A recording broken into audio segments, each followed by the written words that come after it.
The book that saved the, उसकी equation in short चल रही है। ये बात मैं आपको पहले भी बता चुका हूँ कि ये लेसन हमारी जो सिलेबस है 10th क्लास का उसमें 3 नंबर का है, और 3 नंबर में से आपको 30 to 40 वर्ड्स के 2 क्वेश्चन आएंगे, आपको उनमें से एक पिकअप करना है। तो जो पर क्वेश्चन होगा वो एक ही क्वेश्चन आएगा, वो 3 नंबर का होगा। तो इसमें लॉन्ग आंसर टाइप क्वेश्चन तो आने वाले नहीं है, तो सभी जो क्वेश्चन है वो कौन से हैं, शॉर्ट आंसर टाइप क्वेश्चन है।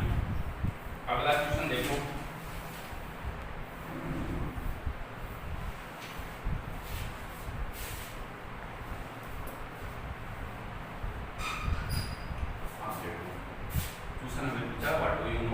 तुम क्या जानते हो अबाउट थिंकिंग के बारे में आफ्टर रीडिंग द प्ले। ये नाटक पढ़ने के पश्चात आप थिंकिंग के बारे में क्या जानते हो? देखो हमने ये सीखा थिंकिंग की arrogant ruler of mass. Arrogant होता है दम्भी घमंडी, जिसको घमंडी बोला जाता है। थिंकिंग क्या है? एक घमंडी शासक है। कहाँ का? मार्स का, मंगल ग्रह का एक घमंडी शासक है। ये बात हमने पूरे चैप्टर का अध्ययन किया तो बार बार हमने देखा कि वो सबको बोलता है कि दुनिया का सबसे इंटेलिजेंट जो क्रिएचर है वो मैं ही हूँ, वो बार बार ये चीज बोलता है। तो इससे हमें ये ज्ञात होता है कि वो क्या था, एक घमंडी शासक था। दूसरा बाई ब्रेन दिमाग से, he is not a thinking, वो थिंकिंग नहीं था, दिमाग से वो थिंकिंग नहीं था। He does not have proper knowledge about the links, he does not have, वो नहीं रखता था प्रॉपर होता उचित नॉलेज होता, ज्ञान उचित ज्ञान नहीं रखता था। अबाउट होता के बारे में, अर्थलिंक्स होता पृथ्वीवासी, वो पृथ्वीवासियों के बारे में प्रॉपर जो नॉलेज है या उचित ज्ञान है वो नहीं रखता था। ही एज्यूम्स अ लाइब्रेरी, वो लाइब्रेरी को क्या समझता है, एज रिप्लेसमेंट स्टैंड, अल्पाहार का स्थान समझता है कि जहां पे अल्पाहार मिलता है, भोजन मिलता है, वो समझता है। एंड बुक्स एंड सैंडविचेज, और बुक को क्या समझता है, सैंडविचेज। ये बात हमने जो लेसन का अध्ययन किया था उस टाइम में ये आई थी कि जो थिंकिंग है वो क्या है, जो लाइब्रेरी है उनको तो रिप्लेसमेंट स्टैंड समझता है, और जो बुक्स है उनको क्या समझ लेता है, सैंडविचेज समझ लेता है। ही इज कोवर्ड का मतलब होता है कायर, वो क्या है, कायर है। क्यों कायर का हमें कब पता चलता है, एंड ऑफ द लेसन के अंत में जब क्या होता है, वो हमकी डम्पटी की पिक्चर देखता है तो वो न्यूटन को बोलता है कि हम मार्स ग्रह है, मंगल ग्रह, उसको छोड़ के कई मीलों दूर चले जाएंगे, वरना तो पृथ्वीवासी हमें क्या कर लेंगे, कैप्चर कर लेंगे, पकड़ लेंगे।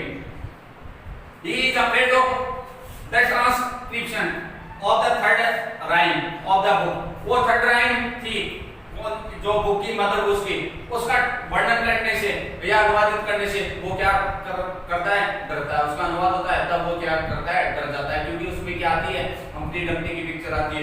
हम्प्टी डम्प्टी की पिक्चर देखता है तो वो ऐसा सोचता है पृथ्वीवासियों ने मेरे को पहले देख लिया है, क्यों हम्प्टी डम्प्टी का सिर भी उसी की तरह क्या था, विशालकाय था। अगला क्वेश्चन देखो, अब देखो, how are friendly relations established between people of Mars and the people of Earth. जो पृथ्वी के जो लोग हैं, मंगल ग्रह के जो लोग हैं, उनके बीच जो मित्रवत जो संबंध है वो कैसे स्थापित हुए थे। Friendly relation between the people of Mars and the people of Earth were established in 25th century.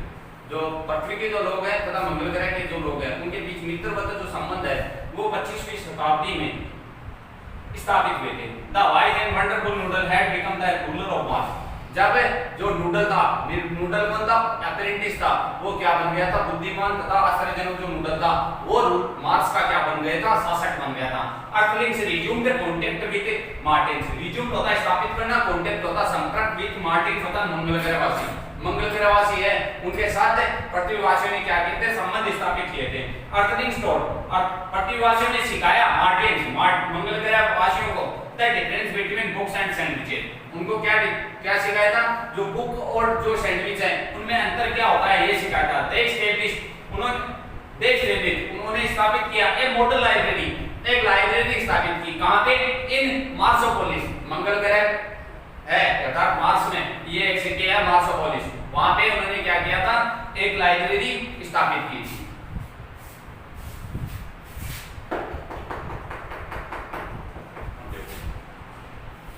इयोटा ने ऐसा क्यों कहा था कि पृथ्वीवासी है वो हमारे से ज्यादा तीव्र काम रखते हैं। इयोटा सेज सो, इयोटा ऐसा कहते हैं because she does not here any sound, कि उसने कोई साउंड नहीं सुना था फ्रॉम द बुक से। Actually the book does not produce, वास्तविक रूप से उसका क्या वो उत्पन्न नहीं करती है एनी साउंड, कोई भी आवाज।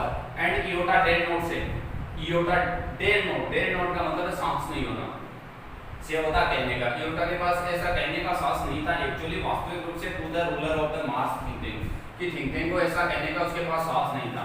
देयरफॉर शी कन्वेड, वो सहमत हो गई दिस इससे actually indirectly to the despotic ruler of mass. Despotic होता तानाशाही, तानाशाही जो शासक था कहाँ का, मार्क्स का, मंगल ग्रह का, उसके साथ वो क्या इनडायरेक्टली होता है अप्रत्यक्ष रूप से सहमत हो गई थी। जो अप्रत्यक्ष रूप से जैसे वो बात कहता आ रहा था उससे वो क्या हो गई थी, सहमत हो गई थी। अगला क्वेश्चन देखो,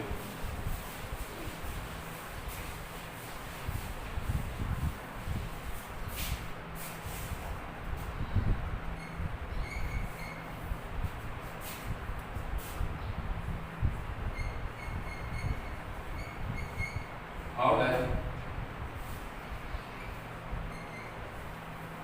think tank compare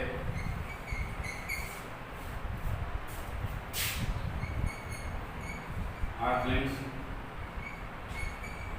with Martians? How does think tank compare Earthlings with Martians? जो थिंक टैंक है वो पृथ्वीवासियों की मंगल ग्रह के जो लोग हैं, मंगल ग्रह वासी, उनसे कैसे तुलना करता है। Think tank compares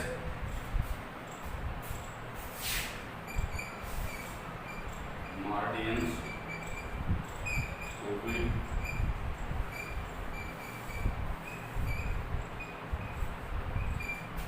handsome and more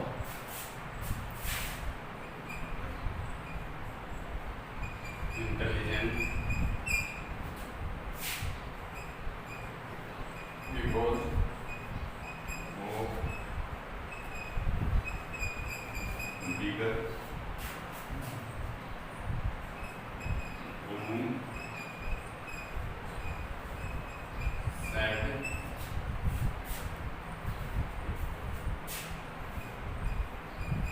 had than earthlings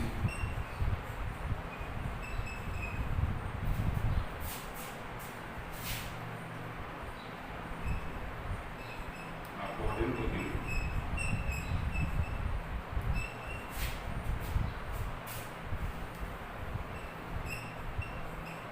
Earthlings are ugly and less intelligent because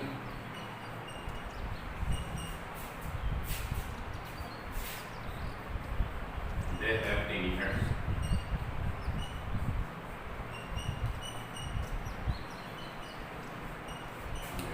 How does thinking compare earthlings with martians? Thinking का पृथ्वीवासियों की मंगल ग्रह वासियों से तुलना कैसे करता है? Thinking compares, thinking तुलना करता है मार्टियंस मंगल ग्रह वासियों की to be handsome, क्या क्या बोलता है मंगल ग्रह वासियों में handsome and more intelligent, अत्यधिक बुद्धिमान, because of किसके कारण है वो अत्यधिक handsome है, सुंदर है तथा बुद्धिमान है, because क्योंकि of the bigger and balloon shaped head, क्योंकि उनका जो bigger है बड़ा balloon shaped होता है गुब्बारे के आकार का हेड होता है सर, that earthlings से पृथ्वीवासियों के बजाय उन जो मंगल ग्रह के लोग हैं उनका जो बड़ा और बलून आकार का या गुब्बारे के आकार का सर है, इसके कारण वो क्या है सुंदर और ज्यादा बुद्धिमान है। अकॉर्डिंग टू हिम, उसके अनुसार अर्थलिंग्स आर अगली, अर्थलिंग्स है पृथ्वीवासी है वो क्या है बद्दे एंड लेस इंटेलिजेंट और कम बुद्धिमान है, बिकॉज़ दे हैव टिनी हेड्स, क्योंकि वो क्या रखते हैं छोटा सर रखते हैं। कि जो मंगल ग्रह वासी हैं उनका जो सर है वो बड़ा है और बलून के आकार का है, इसलिए उनके पास बुद्धि बहुत ज्यादा है। ऑन द अदर हैंड जो पृथ्वीवासी है उनका सर बहुत छोटा है, इसलिए उनके पास इंटेलिजेंसी है, बुद्धिमत्ता है वो बहुत ही कम है। अब देखो, अब हमें पूछा है कि why was the 20th century called the era of the book, 20वीं शताब्दी को पुस्तकों का युग क्यों कहा गया है। The 20th century was often called the era of the book. 20वीं शताब्दी को पुस्तकों का युग कहा गया because in those days उन दिनों में there were books from ancestors to Zulus. Ancestor होता है एक छोटा सा जीव होता है, जैसे कीड़े मकोड़े होते हैं, तो जुलूस एक विशालकाय प्राणी होता है कि छोटे से छोटे जीव से लेके बड़े से बड़े जीव तक की क्या है के बारे में पुस्तकें हैं। और वेराइटी ऑफ सब्जेक्ट, वेराइटी होता है विभिन्नताएं, सब्जेक्ट होता है विषय, विषय की विभिन्नताएं हैं। And on different period, different period होता है अलग अलग अवधि के दे टोट, और वो सिखाती है, क्या सिखाती है पीपल लोगों को, how to, when to, where to and why to, कि कैसे, कब और कहां एंड क्यों, इसके बारे में सिखाते हैं। पुस्तकों के बारे में ये अध्ययन कर सकते हैं हम भली बात कि कैसे हुआ था, कब हुआ था, क्यों हुआ था और कहां हुआ था।